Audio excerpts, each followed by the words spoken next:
Hello everyone. The following presentation is a brief summary and analysis of Chapter 15 of Oscar Wilde's novel The Picture of Dorian Gray. On the same evening of the day Alan Campbell disposed of Basil's body, Dorian attends a party hosted by the sharp-witted Lady Narborough, who is particularly fond of Dorian's charm and good looks. She jokes about her late husband and not having married Dorian herself. Dorian feels a bit more cheered up when Lord Henry arrives at the party, but at dinner, Dorian has no appetite to eat. He does, however, drink an excessive amount of alcohol. Lord Henry inquires if Dorian is feeling out of sorts, and Lady Narborough jokingly concludes that Dorian must be in love.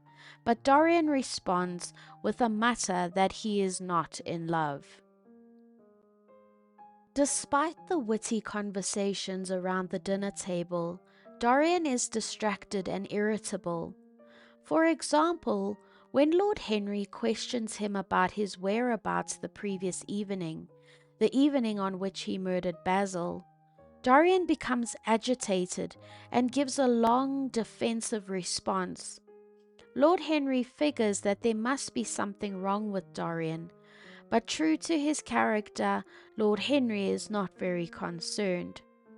Dorian continues to feel out of sorts, and he leaves the party early, asking Lord Henry to make excuses to the hostess for him.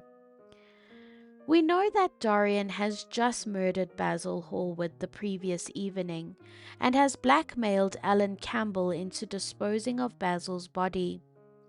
Although he appears calm at this dinner party, he is secretly tense and anxious. When Lord Henry casually asks if something is wrong, it shakes Dorian's composure. Perhaps Dorian fears that his guilt might be showing, resulting in his irritable and defensive response.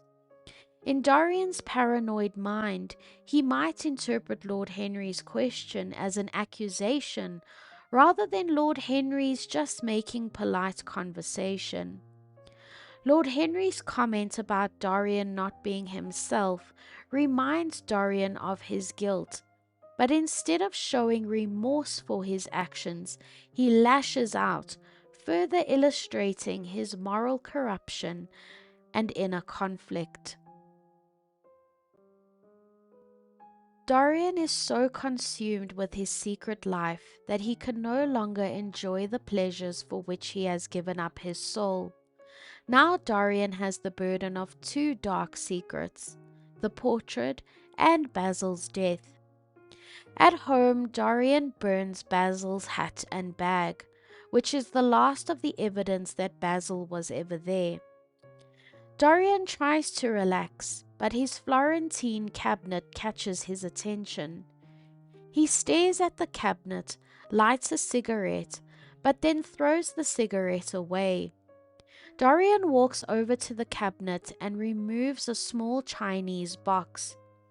Inside the box is a green sort of paste, and the reader can assume that this paste is an opiate or a drug of some sort.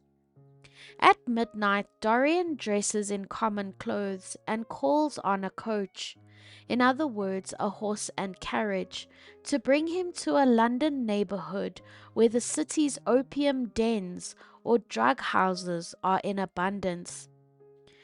Dorian turns to opium to escape the guilt and horror of his crimes, showing how desperate he is to forget his own conscience. An opium den, which is generally a dark and filthy place, symbolizes Dorian's moral and spiritual decay, a sharp contrast to the elegant, beautiful world he once lived in. His use of the drug also reveals how the pursuit of pleasure and sensation, once inspired by Lord Henry's ideas, has now turned destructive and empty.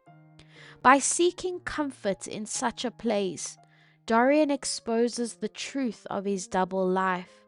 Beneath his charm and beauty lies corruption, hypocrisy, and a soul in ruin.